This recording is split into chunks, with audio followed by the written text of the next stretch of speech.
মানুষের উপকার করবেন ভাই সবসময় আসলে নিঃস্বার্থভাবে। মানুষের কাছ থেকে কখনো প্রতিদান আশা করবেন না, কারণ মানুষ উপকারের প্রতিদান আসলে দিতে চায় না, দিতে পারে না। প্রতিদান সবসময় আল্লাহর কাছে আশা করবেন, মানুষকে উপকার করবেন আল্লাহর ওয়াস্তে। হাঁস মুরগি গরু ছাগল কুকুর যা আছে আপনি যদি একদিন খাওয়ান তাইলে কিন্তু 10 দিন আপনার পিছনে ঘুরঘুর ঘুরঘুর করে। আর সৃষ্টির সেরা জীব আশরাফুল মাখলুকাত যদি আপনি 10 দিন খাওয়ান আর একদিন যদি না খাওয়ান তাইলে ওই 10 দিন খাওয়ানোর কথা মনে রাখে না। এইগুলোই আসলে মানুষের মূল চরিত্র। মানুষ বড়ই স্বার্থপর। মানুষের চরিত্র অনেকটা হাঁসের মতো ভাই।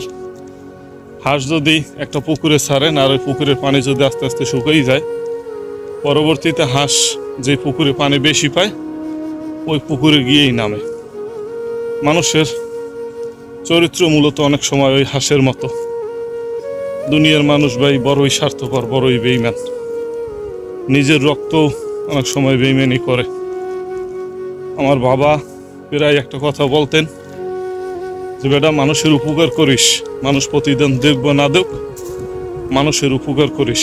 মানুষ প্রতিদান আসলে দিতে চায় না। প্রতিদান দেওয়ার মালিক আল্লাহ। আল্লাহ যখন প্রতিদান দেবে তখন ইনশাল্লাহ মানুষের থেকে উত্তম কিছুই দেবে। তারপরেও মানুষের উপকার করি, আপনারাও মানুষের উপকার করেন নিঃস্বার্থভাবে। কোনো প্রতিদান মানুষের কাছ থেকে আশা করেন না।